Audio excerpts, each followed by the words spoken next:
Hi everyone, it's Marianna here, and I am the Speak Easy coach, making public speaking and presenting easier for you, one speech at a time and one tip at a time.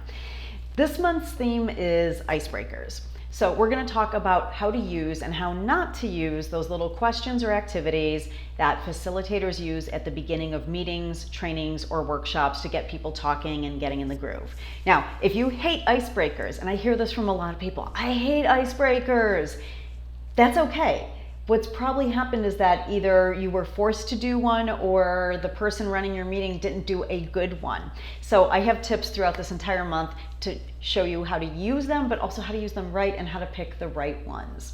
So today I want to talk about some of the best icebreakers, and I'm just going to work with questions today. I want to share with you 4 of my favorite icebreaker questions and why. And there will be a separate video where I'm going to answer all my own icebreakers. So my number 1 most favorite icebreaker question is, what was your first concert? I love asking this question because you get so much discussion in the room. You'll find a variety of answers, especially if there's different generations. And what's really cool is people start talking to each other. Either they have the same musical tastes, or they wish they had been at a concert, or maybe 2 people saw the same person, but they were in 2 different states at the same time. This generates a lot of discussion, a lot of laughter, and people find common ground right away. So it's a great way to kick off a meeting or a training or a workshop. That's my first favorite question. Now, I'm going to talk in a minute about what if someone can't answer these questions. My second most favorite icebreaker question is, what is a website or app you can't live without?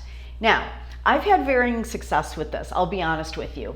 I find a lot of young men don't want to answer that question, and you probably want to ask yourself why, okay? I'm thinking it's probably something, R-rated or worse.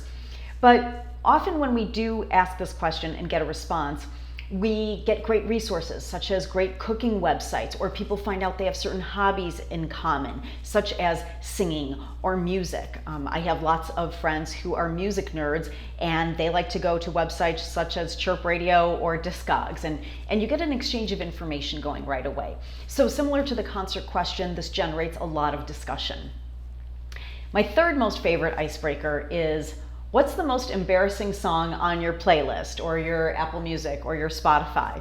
Back in the day, we used to say, what's the most embarrassing song on your iPod? Those aren't really much of a thing anymore, but everyone has an embarrassing song somewhere. And this one will also generate discussion, but you'll also get a lot of people who don't say anything embarrassing. If that's the case, just let it go. But asking what's the most embarrassing song on your iPod, I have heard everything from children's songs because the people have kids to really embarrassing, very popular top 40 songs. So that's a good one to ask as well. And finally, my 4th most favorite icebreaker question is, what is your theme song? Or another way you can ask this is, what is your walk-on music? This is a great way to get people thinking. It engages their brain a little bit, but also gives everyone a little boost of confidence because now they're thinking about their favorite, most badass song that they could walk out to. And similar to the other songs, you can hear there's a theme here with music. Music is always wonderful because everyone likes it. It gets people talking.